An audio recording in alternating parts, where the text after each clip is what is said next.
接下来我们要来关心到是川普狂轰自己北约的盟友们，并且呢形容说中俄啊不过就是吓小孩的妖怪而已，来羞辱欧洲国家。北约现在面临是存亡危机、生死考验吗？今天会一起的来做关注。三个火线话题，今天请来宾来帮我们做解答。是现在呢，川普确实有把矛头完全的指向自己在北约的盟友，而且说呢中俄有什么好怕的，就是吓小孩的妖怪而已。到底是在视盟友羞辱欧洲，还是真的他想要决心撕裂北约呢？另外呢，川普也来考验北约国家了。特别援引呢是北约的第5条，保护美国南部的边境。那么欧洲国家会怎么做呢？真的会派兵保护美国吗？还是躲得远远的呢？这个是第二个问题。最后今天也会来关心到的是，在川普他想要撕裂北约之际，我们来看到美国的官员、军方这时候则是召集了北约国家，不管是34个国家一起做开会哦，目的为何？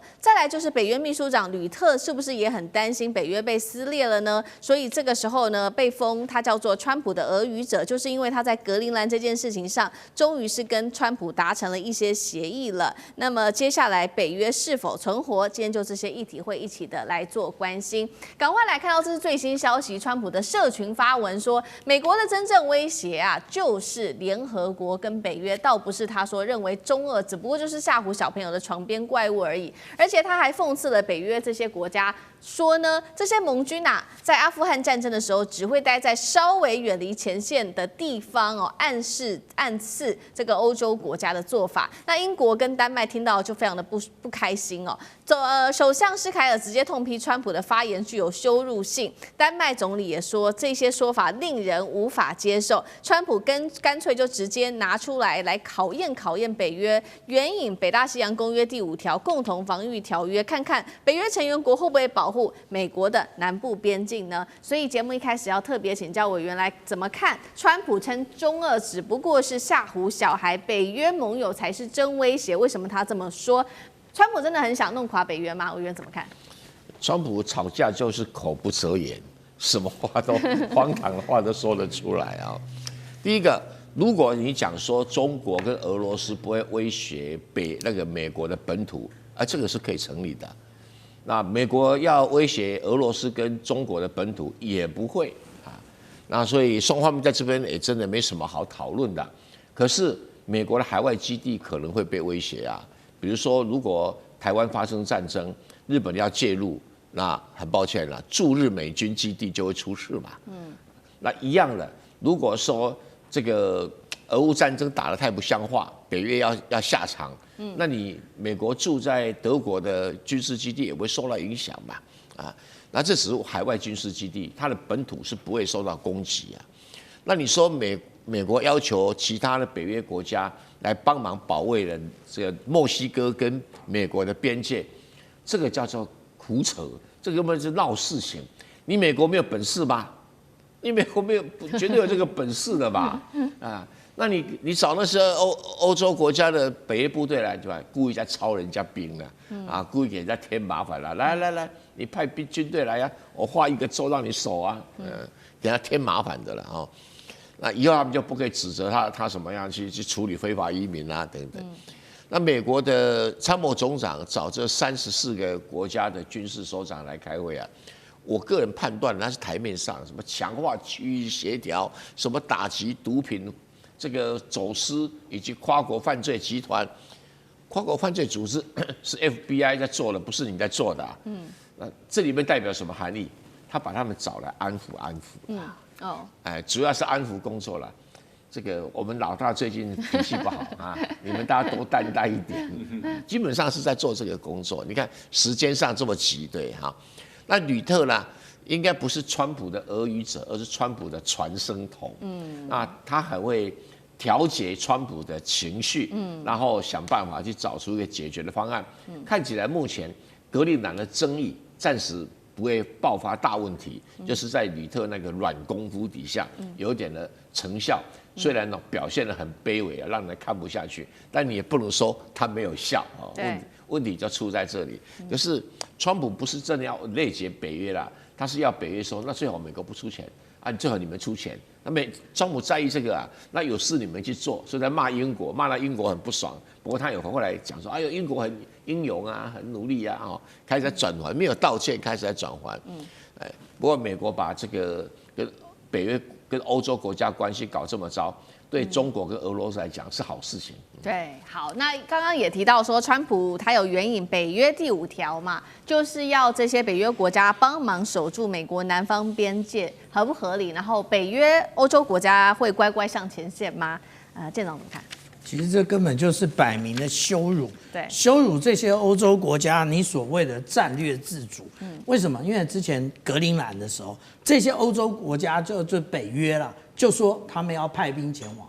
但是派的到底是什么兵呢？我们这样讲，英国派了1个，那荷兰派了1个，芬兰派2个，那挪威派了2个，瑞典派3个，那德国感觉上好像派的蛮多，派了13个，可是到了马上撤回。那还有法国的15个，我们这样讲啊，连1个牌都凑不齐啊。那现在呢，他就说他就是用这种方法呢来取笑北约，就是说你根本就没有这个实力。格陵兰这么大的一个全世界最大的岛屿，你搞半天你只派了这么一点人，那你是演一演而已嘛。那有关于北约第5条的部分啊，其实他讲得非常清楚啊。那对那个如果对于欧洲或北美的一个国攻击，视为对缔约国全体之攻击，他讲的，他现在是在为这个未来他可能跟墨西哥的这个关系先埋下伏笔嘛。那大家不要认为不可能哦，因为为什么？因为之前就有人提到过说，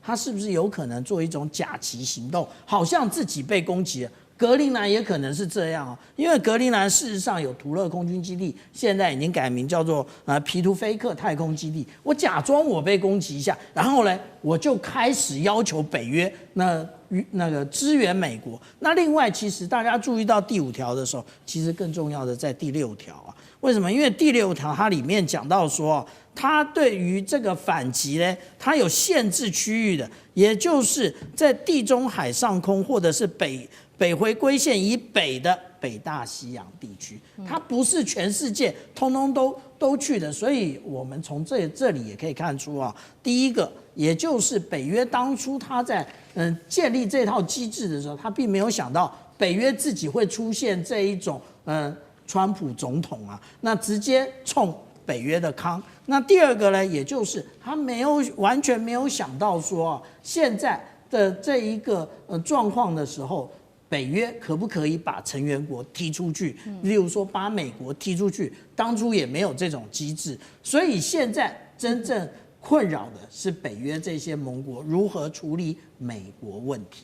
好，另外一方面是北约的盟国他们在想如何处理美国问题，那一方面其实呢，川普他对于北约重磅发言也引发了他的这些部下们下面有非常多的紧张，不管是美国的军方还是其他的官员，所以他们特别召集了34个国家一起呢展开这场会议。那聚集的地点就是在华府，一共34个国家当中包括了英法、丹麦等等的国家。那讨论的议题如 CG 讲非常的广啊，不管是打击、走私等等，但是现在被解读说，重点是这些国家握有西半球的领土，会是川普第2期想要大幅提升、特别讨论的地方。我们来看到这一场会议，为什么军方特别要召开，然后选这34个国家，是因为他们仍然心系北约吗？再来，吕特会不会是一个关键，维系住不管是川普对于北约的想法，不至于瓦解？杨老师怎么看？西方国家跟美国之间呢，在军事合作的这个层面，真的远超乎我们所理解。现在川普的各种这种放话式的批判，那甚至可能进行到贸易、科技上的这种制裁，对加拿大、对欧洲，甚至威胁要去买格陵兰，他们都了解哈，这是川普眼前的放话作为，最多再忍受3年。虽然我觉得这3年其实很长哈，但是不要忘记哦，西方尤其是欧洲国家跟美国那个安全跟军事的关系，依附着美国的军事的保护。从1次大战、2次大战、冷战到俄乌战争，以及俄乌战争结束之后，俄罗斯的安全上的威胁，欧洲不可能脱离美国。现在在欧洲从波兰、德国、意大利到比利时都有美国驻军，美国的武器10万人以上。虽然英法有核武啊，但是呢不足以对抗俄罗斯。在这个多极的环境当中哈，安全还是最核心的价值。所以我就觉得，其实在美国以及在西方现在很清楚，川普代表的是他的 MAGA 的理念，以及他个人或他周边的这些目前的美国的政策。虽然他某种程度反映出来美国实力的衰退，以及想要去巩固地盘，然后呢，对于以前的这些盟邦觉得你老是占我便宜的不满，中间想要趁机多赚一点钱或者拿一点领土。可是呢，另外一个层级叫军工复合体，他们很清楚的知道，美国跨大西洋之间的这个整合不可以这个就是受到影响，因为这里不只是军工产业，不只是游说的利益啊，各种的这种利益，然后呢，最重要的是什么？就整个跨大西洋的安全的稳定，自己本身的安全稳定，以及掌控全世界的一个核心。这个军工复合体，从军火产业到政治人物，到学者、游说客，那甚至呢，尤其是这些军事人员，他们当然很清楚。你现在看看他在第一岛链，虽然他的战略报告发布的是说，好像在太平洋之间中美可以合作，可是事实上他要求第一岛链要自己负担起嚇阻的效益，而他也不断的加大对第一岛链的军购、军事以及就是战略上的连结。那最近台湾不是媒体刚登吗？在我们的国防部里面成立一个叫做这个联合火力协调中心，那什么东西？就是台美共同在台湾的内部来去做协调，美国提供资讯，以及顺便监督美国卖给台湾的这些武器如何使用，不会被先制攻击，但是呢，真的遭受攻击的时候，如何联合协调，以增加嚇阻力。这种军工复合体还是持续的在做，加强的在做，悄悄的在做。表面上是什么说？区域协调，共同打击毒品走私跟跨国犯罪，那需要搞34个国家的这种大将军来吗？当然，这是表面上讲的话，不能让川普太不高兴。可是实际上，这些军工复合体各国的，尤其是西方的，更加密切，不要受到这位这个疯狂老板这个时候的言语的影响，我们之间的密切的安全利益，然后呢，军工的利益是牢不可破的。好，谢谢杨老师。那我们休息一下，马上回来。地缘政治、美中之争、战略价值、强权崛起、小国生存。